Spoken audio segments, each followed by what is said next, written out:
Hi, and welcome to The Wellness of Being. I'm your host, Brad Poirier. Today we're here with Charlene Armstrong of Organic Lifestyles.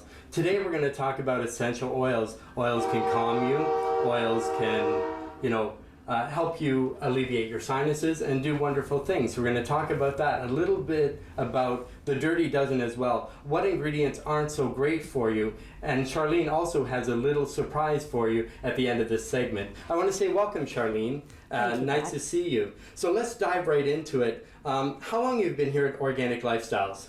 I've been here 6 years, and I actually developed Organic Lifestyles due to having my own allergies. So I looked at getting things that were non-toxic, chemical-free, and a fragrance-free environment that could be safe for those that have allergies. That's amazing. It's great to have a place where you can go that's 100% fragrance free, that people don't have to worry about chemicals, they don't have to worry about, the environment being toxic and things like that. I also know that you do some other things besides that. You also make your own custom blends and things like that as well. Can you tell us a little bit about that? Yeah, well, why I do that is because everybody has different allergies, so what pertains to one person might not pertain to another. It could be something like lavender, but one person might not do well with lavender where another person loves it. So we go over all of the essential oils and extracts and make sure that they're suitable for your skin type, so it's made particularly for you, so that works. That's truly amazing. I see that you have some oils and some teas here. Can you tell us about these? So I think the first one here is rosemary that we have. Yes. Now, we just got our line of oils in probably just about a month ago. We have it's a non-MLM Canadian supplier right in Canada here, and they are internationally sourced. They also are safe for ingesting, but the Aromatherapy Society suggests that we do not do that. Because some are safe and some are not. Unless you really know your stuff, you really shouldn't be doing it unless you're a highly trained aromatherapist. So what we suggest is that you put them in a little bit of a carrier oil, whether that be a little bit of olive oil, coconut oil, nice organic brand, whatever you have around your house, and just apply that to the neck, the bottom of the feet. It actually will go right into the body in 30 seconds, so there's no need to ever even think of ingesting one, truthfully. Oh, perfect. What is rosemary good for? I see you also have some teas here as well. So do you use those in combination or separately, or you can use them together? Well, let's just, with rosemary, one of the very great things about it, and it being September, everybody's back to school, everybody needs to get their mind working again, we've had the summer off, now we're back into full force. So rosemary is fantastic for studying and concentration. It helps stabilize mood as well. Yeah, because I see you have some focus and concentration tea here. Does it really work? Yes, it does, actually. It really does.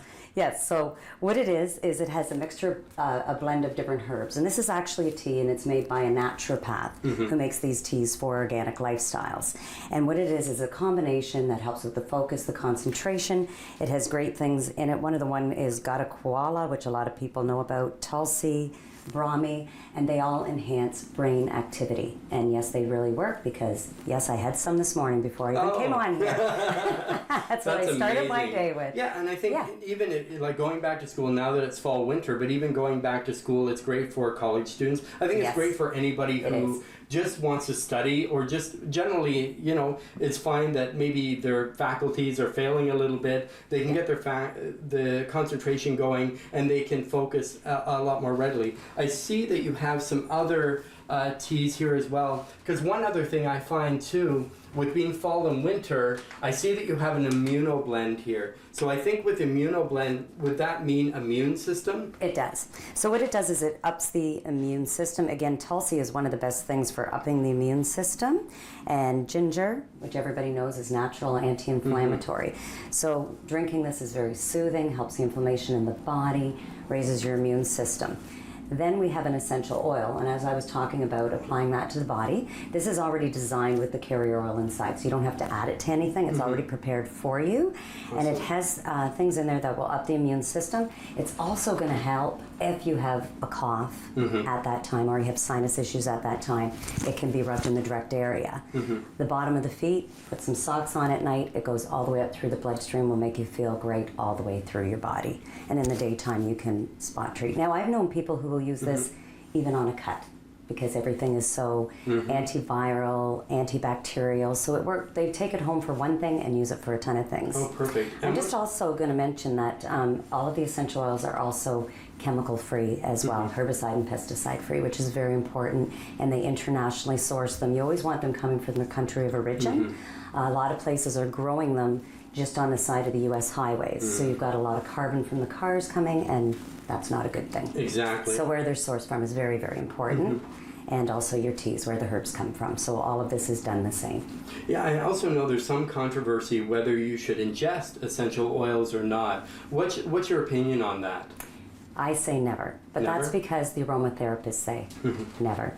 So it's just that some places are teaching that, but if you actually go to an actual aromatherapist site, she will suggest you don't. Always a carrier oil, and always applied onto the skin. Only takes 30 seconds, there's no need to ingest it. And actually, in your opinion, should we be careful of the type of oils that we buy? I know there's so many out there, and I look, and it just says pure essential oil, organic oil, fragrance oil. What can be the difference between those, and are they all made the same? There's some companies that just made up their own little theories. Therapeutic oil is one of them. It was just a little brand that was given to a company. It's not even associated with any aromatherapist. So therapeutic grade has nothing to do with it at all. I see. So if you have to research it. Go on to the Association for Aromatherapists. They know best. And if you were looking for an essential oil, what kind of grade would you look for?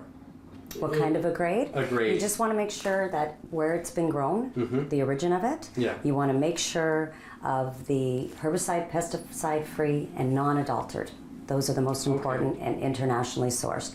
Therapeutic grade has nothing to do with it. I know everybody's using it now. It just became a little fad, but it's not. It's not anything. No, and I know on the way in I saw that you have a whole selection of essential oils right there. I think probably the easiest is just to come and see you. Wouldn't you think? What? You're going to be right, because the company I work with, they source theirs properly, and I try to make everything the truth here and safe. That's what I'm all about.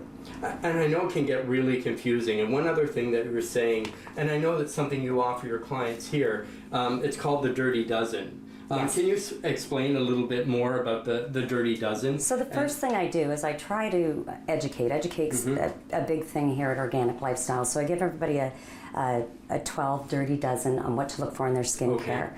Our body absorbs 70% is what we absorb in our body. Just right through the skin? Yes. Naturally? Yes. And then we have a little, he's called it's a little cell in our body, and he has little tentacles, and when this comes in, he grabs onto that, takes it through our lymph system and out through the body. So if we're wearing things that are like mineral oil based, which is from petroleum, which is highly toxic as well, we're absorbing it, it also covers our skin, and it doesn't allow him to do his job to get the toxins out of our body. So what we put on our body, I can't stress enough how important that is. A lot are carcinogens. Yes. So anybody who would like to come here and pick up a free copy, they're more than welcome. Yeah, that's definitely great. Can you name, maybe say, the first three that might be on the list? Well, sodium lauryl sulfate, which is in things like shampoo and body washes, a ton of things actually. It's used to clean the grease off floors. Wow. It's very stripping. So a lot of people will get scalp and body problems, just coming from that. Well, of course, if you're using it, you know what I mean, and it's made to clean the grease off the floor in an auto shop. Is that something you really want on your hair and your body? And if it can strip that oil right off, imagine what it's doing to the oils and so this is where we're getting into a lot of skin problems like psoriasis and eczema and all of those things is what's happening. And that would be normally listed. So if you're looking at the bottle, you would look at the bottle and you would see, it would say sodium lauryl sulfate or some, it would almost sound the derivative. same. There's a lot of greenwash going on in our society too. So they might, instead of putting in parabens now that you know the name of, they might put in something that's even worse that you don't know the name of. So they'll put no parabens on the bottle, but they'll put EDTA, which actually is worse for you than a paraben. So you really have to know your stuff. It's only 12 of them, but it's great. It fits in your wallet, folds up. You can take it anywhere with you, whether you're coming here or going somewhere else. You have something in your wallet at all times. Yeah, because I know now we see a lot of products, paraben free, sulfate free, you know what I mean, fragrance free. But even I find, that's one thing I found, even with shopping for products, that it says fragrance free, but a lot of that fragrance free is actually a chemical to camouflage the fragrance. You're exactly right. So you're not even getting true fragrance-free products. You are not. Yes, that's exactly it. Essential oils are the only things that you can actually use to naturally put a fragrance in. I actually don't even like the word fragrance at all, because that is what it means. And I imagine a lot of them are chemically produced. Yes, Obviously, they're they not are, and naturally that's where produced. they're when adulterated. they say natural, ingredients and stuff like that. So I'm excited to know. So the one, sodium lauryl sulfate. What's another one that might be on that list? Oh, there's so many. So as I said about petroleum-based products, people are still using Vaseline today. And it comes from the gunk on the gas pipes. Oh, okay. Yeah, so it's it's a carcinogen. But it's not good to moisturize your lips or your hands or your... I've actually ran into people who are holistic nutritionalists, and they know a lot about the food and the inside of the body, but they didn't know about what they were putting on their body. And I had one lady start here and went, wow, it's doing that, and she changed everything because she had no idea. And I imagine petroleum is in so many different products, just naturally. Baby products, baby oil is pure petroleum. Yeah. Even when you go to places to get where you go for a pedicure, and they'll dip you into the wax. That's a paraffin. Actually, here I make my own butters. I use a mixture of cacao and different butters, mango, and I mix them all together, and then I use flannel and wrap your feet. So that's why I don't use that here. So if people have, like, say, allergies, or they don't like a certain fragrance, or maybe they have some redness in the skin, can you customize each product for them? Yes, I can. Yes, I can. So that would be kind of going into our next phase of what we're going to do today with Tina is our model for a facial. We have her all washed and we have her all cleansed. So what I've actually done is I make a lot of different products. One that I love right now for redness, such as you said your skin tends to get red, it right? Does, very easily. Yes. So people are very sensitive, have rosacea, eczema, that type of thing. Rooibos is exceptionally good, and green rooibos is even better because it is actually unfermented. So it has a ton of antioxidants and just natural anti-inflammatory properties. So what I've done here is I've actually macerated the green rooibos right from the herb and right into the oil. So then you just apply the serum to your face, and we also have a toner to go with that. Yeah, so how did you stumble on the green rooibos? I actually am starting to take a course in making my own products, and my teachers are in the UK, so I'm doing a 2-year diploma.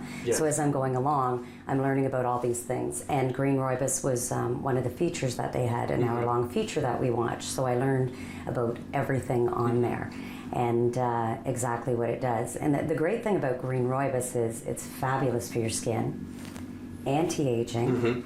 It actually raises the collagen, helps to build collagen in the skin, which everybody loves. But there's just so many more things it does. So when we talk about this, then again, we also have our tea to match. So you can work on the outside and the inside, which is very, very have important. It internally as well as externally, things like this. I just want to kind of take this, because it says, the green rooibos, I wouldn't mind just misting a little bit just to get some kind of... Yeah, and you can just see the difference in the smell. Very natural. That smells so good.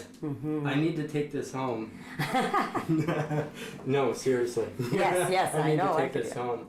I can even feel it. I've been using just it that myself. light little mist, I find that it feels light. It's not sticky. The fragrance is amazing because it's not heavily scented, and it's very light. And I notice you have your lovely model here, and I think we're going to do just a quick demonstration of some of the green rooibos that you've been using and stuff like that. Okay. So what we did with Tina, she's all cleansed up, and what we're going to do is toner is very, very important. It brings back the pH balance on the skin. A lot of people miss out on it, but it is a fabulous product. Yes. If you want to go out in the evening and you come home and you have your makeup on and you miss with that toner, everything just comes back and you can just walk out your door. It plumps the skin. It's fabulous.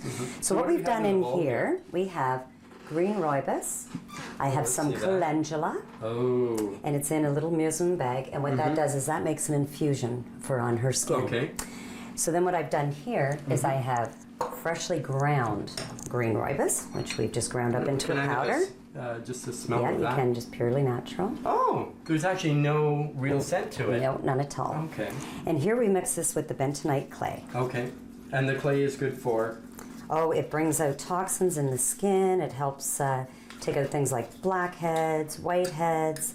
So this will work good on somebody who even has an actinic skin. Okay. But they're older and they don't want anything drying. It is not drying at all. Yeah, I think it's perfect because I think now we're experiencing a lot of people with more adult acne from like 35 plus are now getting acne that, you know, either one didn't have it before That's or right. even as a kid, you know what I mean? Yeah, and it just has a nice base. It's not too thick.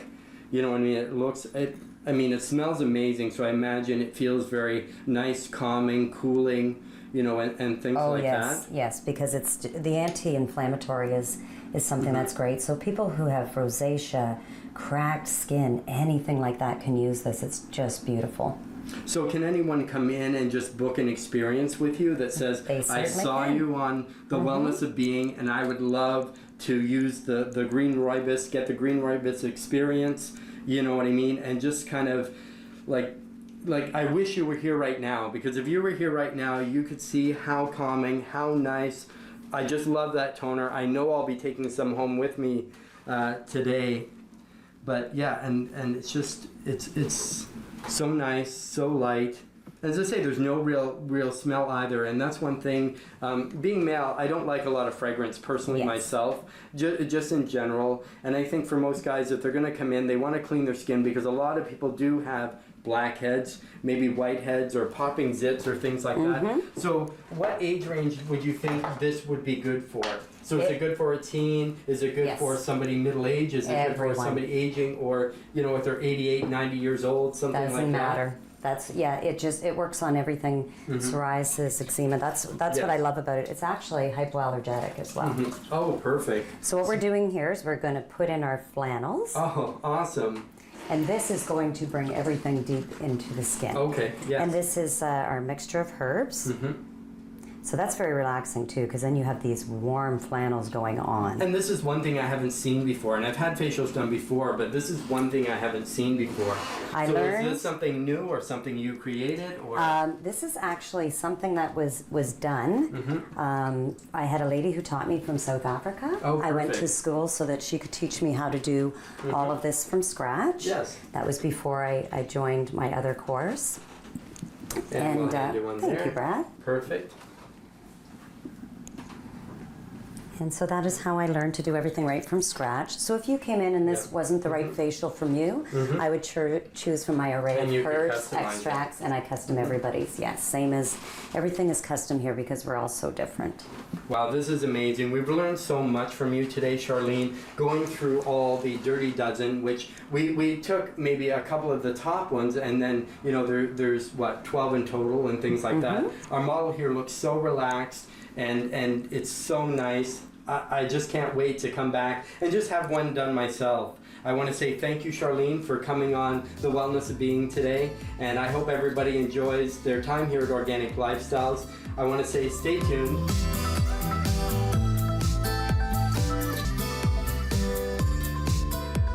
Hi, and welcome back to The Wellness of Being. I'm your host, Brad Poirier. Today we have Rosaline Egan. Everyone and everything has a story. It is a sense of wonder that Rosaline approaches life and respects those stories. She relates to what she discovers through storytelling. As a journalist and as a photographer, she creates stories as a playwright and often inspired in actual things that happened. Rosaline blogs on her website combining photography and episodes of her own story. Welcome, Rosaline. Thank you, Brad. I'm happy to be here. So I'm excited to know more about this. So give us a little bit about your background.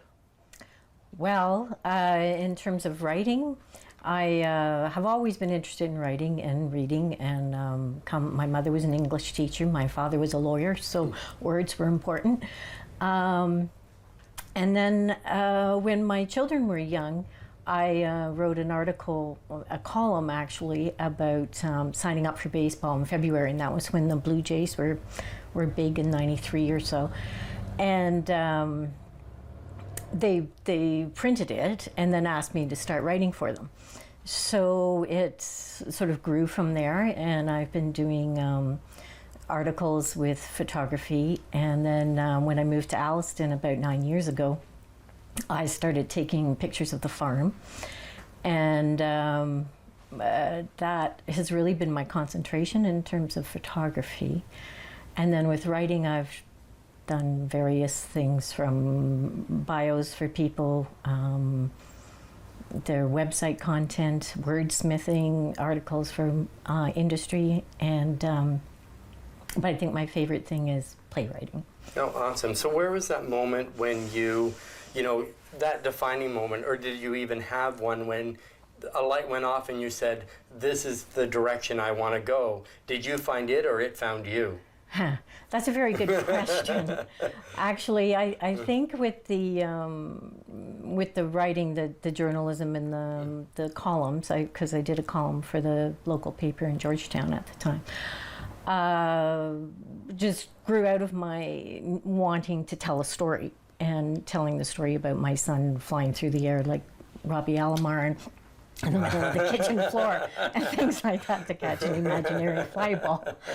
Yeah. But, and I saw an ad for a job, and I mentioned it to my mother, and she said, well, you can do that, a writing job. And I thought, well, okay, yes. I'll give it a try. So it's grew from that. In terms of photography, well, I had been writing to go with articles and so forth.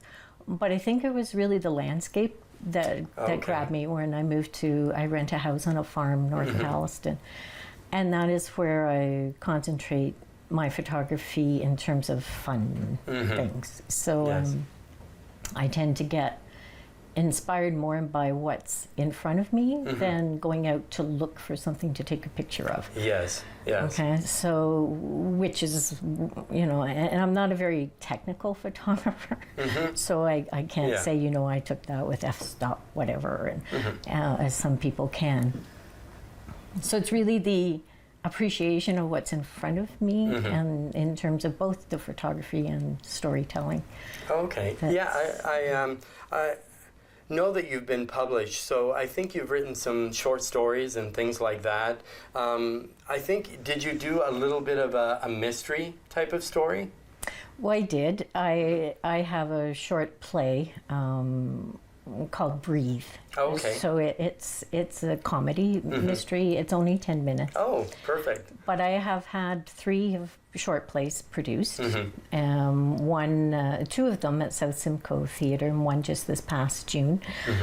And that was not a comedy. It was based on the Great Lakes storm of 1913 and the impact in Collingwood, which was at that time a shipbuilding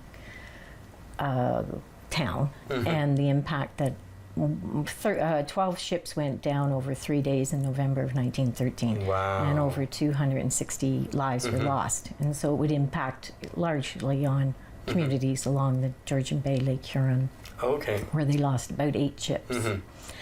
The one that was just the past one at South Simcoe, and the first one there was also a comedy with a little bit of mystery, which appeals to me. Well, it's always great to have a little bit. I think you kind of need a nice balance and stuff like that. And you find that even though you're doing maybe a 10-minute skit or something like that, that's actually a little bit harder than maybe doing a full 1-act play or a full act play. I know there's more writing to it, but I think in that 10 minutes you have to develop the characters, the relationship, the plot line, you know, relatively quickly, that people can kind of get it. They don't have the 90 minutes or 2 hours to kind of get to know a character. Yes, I think that's true. It's that is a challenge, and it's part of the fun of it. Oh yeah. Seeing if I can tell a story in that amount of time, and that will have an impact. Yes. And as you say, it is difficult to set up the setting and the characters and everything, and reveal something about them so you know what's happening at the moment. And it's kind of a cool thing, especially to see it produced and then and people taking a risk on. Another thing with writing the short versions is that in terms of it being produced, Yes. there isn't, you can't rely very much on set design or costumes or so forth, because and I imagine in community theater it's very limited, or resources are not quite as doing a big grand show, and some sets I guess can be pretty scarce, or a black curtain and a couple of boxes maybe. Yeah, that's right. Like things like that. That's right. So it has to, the story has to have the impact then also. And I did have one play produced by Ottawa New Theatre, which was a professional theatre company in Ottawa. And it was part of the 10 extremely short New Play Festival. So did they, because they're extremely short, did they have a time limit on them? Yep, it was 10 minutes, and they had 10 plays. Okay. And it played for 12 nights to a paying audience. Wow. And yeah, it was pretty exciting. So I had reviews and everything. So was it a fully produced play, or was Yes. it more like just like a reading? It was an actual... No, it was a fully produced with professional actors, professional director, yeah. Wow. Oh, yeah. That's incredible. It was really exciting. Slightly terrifying. I must be, well, I guess too, and being a writer, and then now to have reviews about you instead of you writing reviews, you know, for columns about other, you know, other things and stuff like that. That's right. Well, even being you know, being the subject of the interview rather than doing the interview. Of course, and it's totally different being on the other side. Because I believe too, you've done some stuff with South Simcoe as far as like either one act plays, or they do something called readings. Like play readings. Can you tell us about that a little bit? Yes, every June, South Simcoe Theatre in Cookstown has what they call, over 4 nights, they have a play reading festival, which they call Foreplay, F-O-U-R. Oh, yes. And they welcome submissions and and have a committee which chooses plays. And they can be professionally written plays. Okay. They can be ones that are just a little bit off what they would normally do, but are of interest, and giving both the actors, directors, and playwrights an opportunity to have something produced. This year, or in June of this year, they had most of the plays. I think maybe all of the plays were by what they call local playwrights, so Southern Ontario. So that was pretty exciting to be part of that. Well, that's excellent, because it gives people a chance to kind of get out there, or want to try, or even to have their plays workshopped, and then that way you can see how it's going. Because I imagine, do you find that as a writer, what you see in your head, does it play the same on stage, or is there a little bit of, you know, freedom and creativity in the director's, you know, hand? Well, there is definitely. You have to sort of say, okay, I did this part, let's see what they do. And that is a difficult thing to do, but it's also very exciting, because I think of it as a sort of a living entity. Of course, because I think you just immerse yourself into it, you're passionate about it, you know all these characters, you develop them. As far as research, with a lot of your writing, do you research a lot of stuff? A lot of your characters, are they based out of your mindset, or is it based out of people you know? Like things like that, as far as some character traits or things like that? In terms of the fiction? Or it's pretty hard not to bring in people that you know, or traits that you've come across, or maybe have yourself. But the main character in the first play I did at South Simcoe, which was called Of Mice and Men, with Apologies to John Steinbeck. Yes. It's not quite the same story. I had my grandmother in mind. Okay. So that was a little hard, because the character who played it wasn't really like my grandma. And I think that's tough as an actor too, when it's based on a real person, unless you've studied that person, you've shared time with that person, you know, I mean, I guess you can put in parentheses, you know, certain emotions or certain actions, but it's still up to the actor's interpretation and the director's interpretation how they want to utilize that. Because you could say, you know, smiles smugly, And everybody's what they think they're rejecting isn't always maybe what it is, sort of thing as well. Yeah, and even in playwriting, you have to be careful not to give too much direction in terms of that. Yes. In order to allow the actors to do what they do. Some creative and to flesh out the bones, so to speak, of the script. Punctuation and movement and so forth are pretty important in terms of that. And I also know that. Sorry. Oh, just go ahead. I was going to say that the play in June, As the Wind Blows, it was called. I did do a lot of research about the storm, and I had taken a workshop in Collingwood, playwriting workshop, and I had done a free-flowing writing exercise, and that to me became the essence of the story. And then I built it around it, but I did do quite a bit of research, and there are people in Godrich called the Great 1913 Great Storm Remembrance Committee, and Paul Carroll, who is an author, has written books about the ships that went down and so forth, and he was a great help. And they endorsed the play and sent it to schools in the area for possible use as a way of educating people about, or introducing them to the subject, I guess. That's excellent, Rosaline. Well, I know another passion you have, which will move a little bit away from the writing, is photography. Yes. So where did you get the shutter bug, I guess you'd kind of say? Well, it was, as I said, I always took them for articles or whatever, but it was when I moved to the country. I grew up in the country in Colgan, which isn't far from Alliston. Yes. And always felt connected to the landscape and animals and so forth. And then I was walking with my son on the property one day, who is an adult and also a photographer, and I was saying, like, look at the way the light sits over there, and pretty sort of introducing him to this. And he said, Mom, I really think you should be taking pictures of this.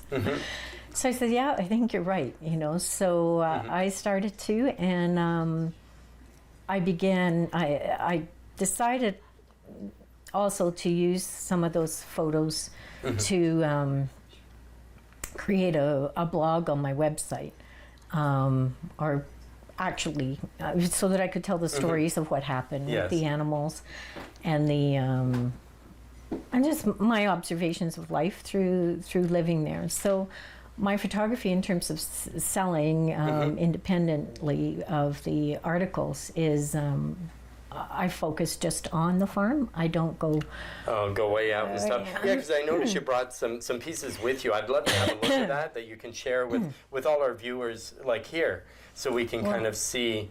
Well, this is a book that's been popular in the area, and it's available at the South Simcoe Arts Council.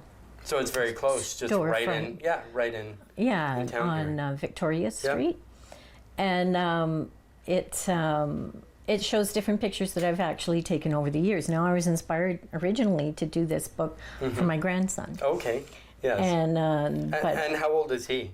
He's 4. Yeah. Must be a handful, I'm sure. He is. He's very entertaining and full of stories himself. Oh, yeah. And I guess I'm meeting with kids. They could look at it over and over again, as I say, and it's great because you have we'll just hold it up a little bit more there, so just so we can see. So basically, you have, so basically with this book, you go through the whole entire alphabet, and then you have different pictures and stuff like that. So I see you have A for apple. Maybe we can just show a couple of shots there, and then we'll go into some of the other things that you brought for us today on the show.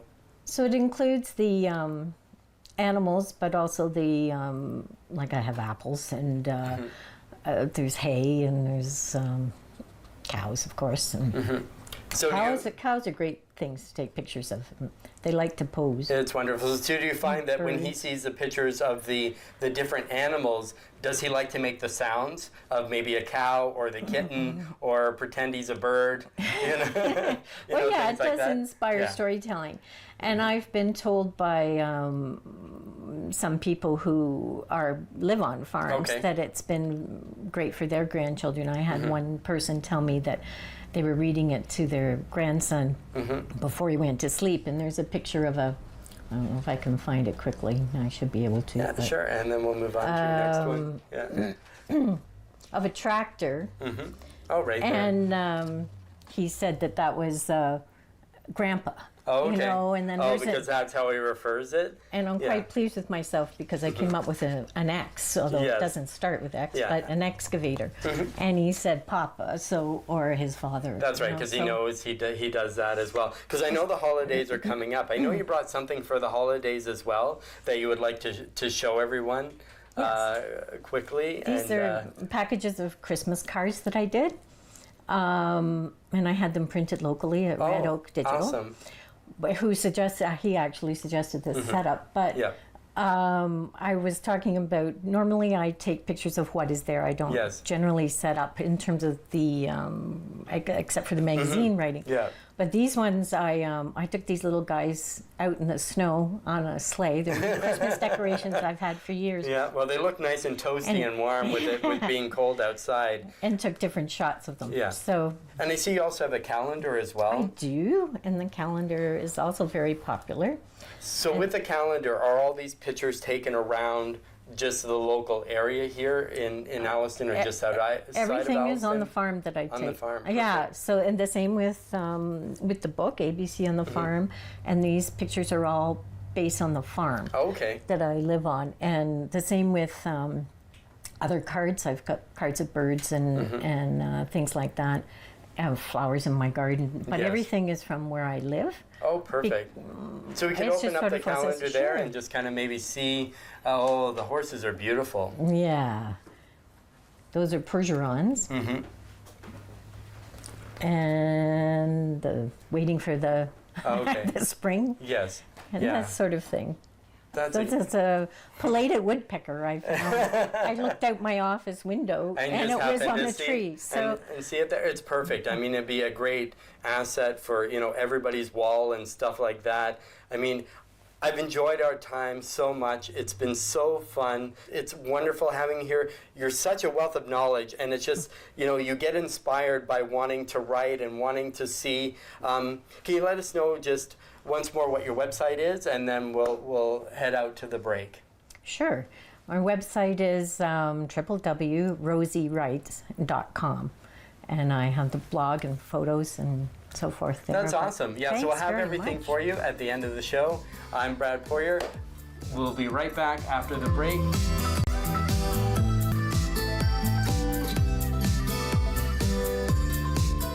Hi, and welcome back. Here we have some, what would you say, pantry essentials. So I'm here with my guest from Meals That Matter, Kristine Peacock. So Kristine today is going to talk about some common food items in your pantry that you may have or may not have. So let's see what Kristine has to say. Great, thanks Brad. Healthy eating really begins with a well-stocked pantry. And I always tell people that as a culinary nutrition expert, my mission is to inspire healthy living with simple scratch cooking using whole foods to promote optimal health through nutrition for the entire family. So it's really important to me as a whole foods advocate to share and educate people with the essentials that really make things easy at home, because we don't want it to be complicated. So an essential pantries checklist, this is just some of the ingredients that I would suggest. And I know, and I think it can be difficult because I think some people, they just don't know what to buy or what are the best ingredients to have that they could maybe multi-purpose or you can use in several different dishes, so you're not buying 12 items for one dish that you can't use, in another dish. Because I know people, and like yourself, with a family at home, you have to be very conscious, and probably like most, conservative with your money as well, that you want to make sure that when you're putting that buying dollar out there, you're getting the most value and the most nutrition, for your hard-earned dollar. Absolutely. So I thought maybe we'd start with the oils, because healthy fats are really important in our diets because they help with brain health, with cardiovascular health. They help to keep us satiated. My favorite fat is coconut oil. I absolutely love coconut oil. Yes. There's so many different purposes that you can use it for. Absolutely. And you know, being a hairstylist, you know all the great ways to use coconut oil in body and hair Great care. for your body, great for your skin, great for pretty much everything. Absolutely, and that goes for inside as well. So I use coconut oil in my smoothies. I use it in baking. I use it to fry things or saute on high heats. It is a saturated fat, which means that in the winter time or when it's cold, it's going to be at room temperature. It will be hard, but in the summer months, it's going to be liquidy. So coconut oil is a really great fat to have on hand, and I like to buy in bulk because, as you were saying before, you know, when you're buying, budgetary requirements are important. So another healthy fat I love is olive oil. Great for salads and raw dishes. If you're cooking with olive oil, you want to cook with it over a medium heat, not a high heat, because that will destroy the properties in there. Another great oil to have in your pantry is avocado oil. Now, unlike olive oil, you can cook with avocado oil at a high temperature. Yes, and it's also can be used over salads as well. So think of it like a butter as well. So for vegans who don't have any animal products, they can use olive oil instead of butter or ghee. You could definitely switch it out. So Absolutely. what would be the flavoring? I know that avocado kind of has a very light taste or whatever. So in comparison to the oil, what would the oil taste like? It's a very mild tasting oil. It doesn't taste like avocado, so it's perfect for sauteing vegetables, for putting over salad dressings as well. Perfect. And speaking of salad, it's so easy to make your own salad dressings. You just need a little bit of oil, some lemon juice, and some Dijon mustard. I really like a grainy Dijon mustard and a little sea salt or Himalayan salt to add to that, and just oil and vinegar, great on top of salads. So would that be just your dressing itself, or could you add stuff to that as well? Sure, you could. One ingredient that may not be in most people's pantries is something called tamari. Tamari is like soy sauce, which most of us are familiar with. Tamari is the Japanese version. So soy sauce is from China, tamari's from Japan. And what I love about tamari is that you can add it to your salad dressings and it's salty. But what I love about it is that it's fermented. So anything fermented is good for your gut health. So that's a really great thing to have on hand in a well-stocked pantry essentials. Yeah, and I noticed this one's organic. Do you find that organic is better to buy, or would you say just buy the best of what you can afford? Most of the time I would say buy the best that you can afford, but for anything soy-based, I always tell people to buy organic. So tamari is a soy-based product, so you definitely want to go organic for anything soy. Another kind of superfood, fermented, little pantry essential that I recommend is apple cider vinegar. And that could be added to your salad dressing as well. And again, what I love about apple cider vinegar, it's also fermented. So again, another great thing for your gut health. Yeah, another little tip. Speaking of hair, it's actually really great for dandruff as well. Oh, is it? There you go. I get to learn something too. In terms of sweeteners, we know that sugar causes inflammation. So, but there's a lot of whole foods that you can get and use sweeteners with it. So maple syrup, of course, is one of nature's candy, and we're so lucky to be in a region where maple syrup is native. Oh, of course, yes. And another one of my favorite sweeteners to have in the pantry, I can hold that for you thank you, is honey. And when you're buying honey, you want to go for local honey. Because, and unpasteurized raw honey, because it's antimicrobial, it's antibacterial, and it's been known also to help people with seasonal allergies. Okay. So if you know somebody who suffers with seasonal allergies, get them to take a little bit. Absolutely, any honey products. Awesome. So Kristine, I see that you have some other pantry items here. Can you tell us more about these ones? Absolutely. So I am a whole foods advocate first and foremost, but sometimes at the end of the week, we've eaten all our veggies, all the fresh food, and it's really important to stay healthy and avoid the processed and packaged foods as well as the drive-through to have a really good store of other pantry essentials. Yes. So let's go through some of these, and I'll give you some ideas on how you can use these in our viewers' cooking as well. So one thing that I like to have on hand in the pantry is a jar of roasted red peppers. Wow. They're great. I know it's in a jar, Yes. but all that's on the ingredients is roasted red peppers and some vinegar. Yes. And so what these are great for is you've run out of regular peppers, Yes. so add these to salads or to eggs or just as a side. And wow. again, you're getting some veggies in and avoiding going through the drive-through. Yeah, and it also adds a little bit of color and some excitement to the food as well. It does, and I also like to have a jar of sun-dried tomatoes on hand as well, or just even having them in your pantry already dried. Another ingredient to have is a nice big jar of olives. Yeah, it certainly is a generous size here. It is. But again, olives are a whole food, healthy fat, and so they are great for adding to salads or on top of an omelet, say. And they're just a really great way to add that little bit of saltiness to whatever you're eating. And would it make a difference whether it's a black olive, a green olive, or things like that? No. So it's just more preference? Exactly, whatever your personal palate And do you is. find that the green ones tend to be a little bit saltier? I find so, and the black ones are little, they're a little more flavorful, Okay, right? yes. Yeah. So another essential that I always like to have on hand, and you can see my jar is only half full, Yes. is some artichokes. Oh. So I really like artichokes, and you can get the ones in oil or in water, and they're great, again, just keeping in the pantry in case you've run out of all your veggies. Yes. So you can still add these to whatever you're eating, and it's got that Mediterranean flavor to Yes. it. So I really enjoy adding artichokes and So having you can those put that on in hand. salads, you can put that in just as a, I mean, it's not to say a side, but you can mix it with something else and put it in the side and things like that. I've got a really great pesto that uses artichokes as well, so awesome. that's great.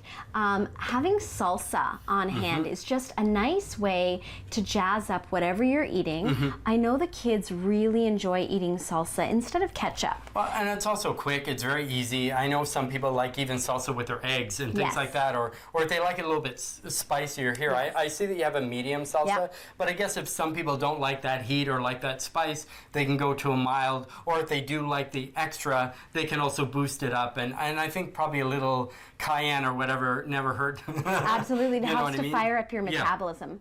Some other things I like to have in my pantry are canned foods. These are just a couple here, but having some diced tomatoes or stewed tomatoes in your pantry, it Let's have a means look at those there. you can Yeah, add any kind of greens Okay, yes. to your diced tomatoes.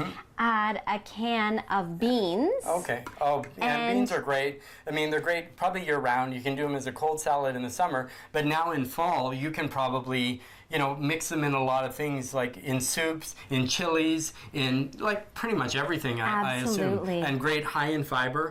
Low in fat. Yes. And And they're a good Yeah. source of protein as well. And when you're having beans, to make them a complete protein, what you want Yes. to do is add them to a starch, Okay. like a brown rice or a quinoa, Yes. and that will help to elevate the level to make it a whole, a complete protein. And speaking of protein, another healthy little pantry essential to have in there is some tuna fish. Now, I would recommend just limiting tuna fish to once or twice a month, just because they are high in mercury. But tuna is a great thing to have on hand. If you have nothing else in the kitchen to eat, you can always open up a can of tuna. so would it matter if it's solid or it's flaked or if it's in oil or in water? Does that really make a difference? It just depends. A lot of it depends on your own personal taste. The one thing I would caution is going for a white tuna. Okay. Try to avoid the white tuna because again, that variety has more mercury than the other tuna does. So these are just pantry kitchen cupboard essentials. There's also a few things that I would recommend keeping stocked in your freezer. Oh, awesome. So what I would recommend everybody keep stocked in their freezer is some berries. Frozen berries are great. Yeah, for smoothies, for just that, or I guess you could thaw them out a little bit if you want a quick dessert. Exactly, you know making what I mean? chia jams. The other thing in the freezer that I would recommend is having some non-GMO frozen corn. And another one that I really love having in the freezer is edamame. Edamame is a soy-based product. It's a whole soybean. And again, as we were discussing earlier, you want to make sure that any of your soy products are organic. Yes, because I've even used that bean, because they're the green bean, probably about that. I've even had a hummus made of those. And that would be fabulous. It's amazing, amazing. And quick and very easy. They are. You just thaw them out and there's your protein. So Brad, I have to tell you one little skeleton that I do have in my kitchen pantry that I didn't bring here, but I have chocolate in my pantry. So that's my little skeleton from a nutritionist. I keep dark chocolate in my pantry and I have about a square or two every single day. So what percentage of cocoa would be in there? Yeah, so I like to go for an 85% or higher in cacao. And that's a little secret that I keep in my kitchen pantry. I also have a pantry's essential checklist or guide on my website. Yes.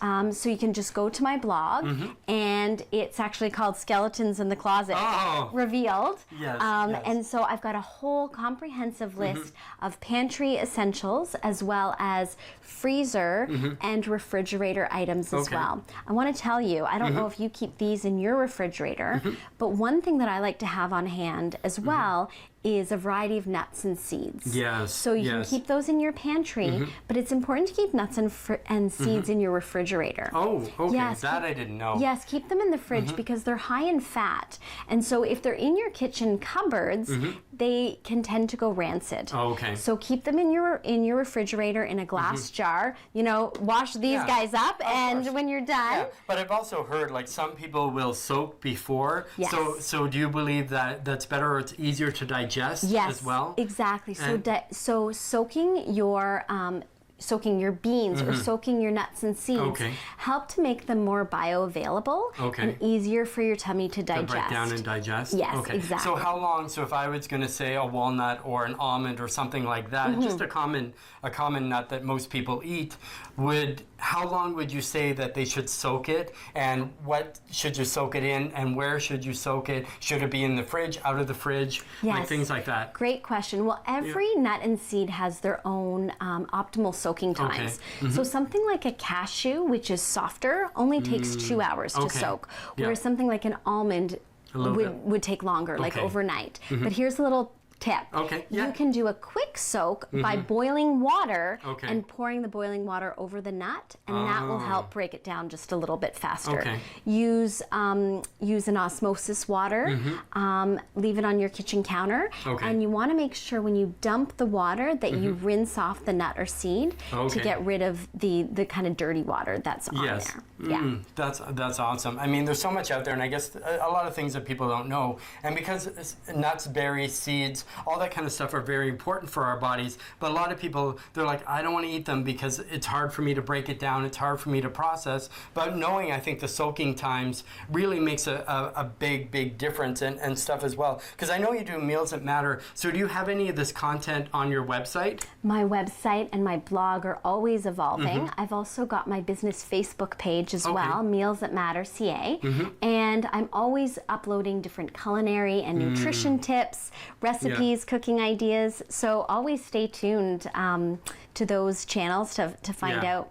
So say we had an unexpected guest, could we grab any of these items that you have here on the table and whip up something quick? Absolutely. As long as you have a box of greens in your refrigerator, maybe some spinach or kale, throw it on a plate, and I would put on a salad like that, I'd put some beans or tuna. I'd add some artichokes, the olives, the red pepper, And then I would make my own little salad dressing, perhaps with olive oil, the apple cider vinegar. Yes, which is wonderful. Yeah, a little lemon juice and Dijon, and just drizzle that over your greens, and you've got an instant salad when maybe all the produce isn't as fresh or you need to go shopping. Of course, and especially in the fall, winter time, a lot of stuff is out of season, so it's kind of really nice to be able to, you know, get the freshest that you can purchase and stuff like that. Because I know for me, I've tried basically everything on the table except for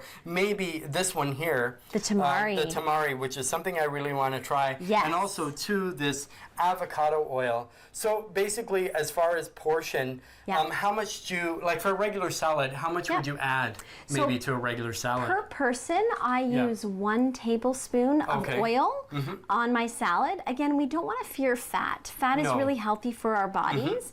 And so 1 tablespoon of an oil, 1 tablespoon of vinegar, and you're good to go. And it kind of balances each of them out and stuff like that. Because I know that avocados, so in your experience, what kind of benefits do avocados give you? So if you were to eat avocado daily or a couple of times a week? Absolutely. So avocados are great because when you have the whole form, they're high in fiber, and they're also a good source of vitamin K. Ah, perfect. You know, so I thank you so much, Kristine, for coming on board and just opening up your pantry, your skeletons in your closet, for going through all our oils, through all our beans, our tomatoes, and I mean, salsa is great, it's quick, and things like that. So I want to thank you, and we'll join you, you know, next time. So we'll see you. Thank you for watching me, Brad Poirier, your host, on the show, and we'll see you next time.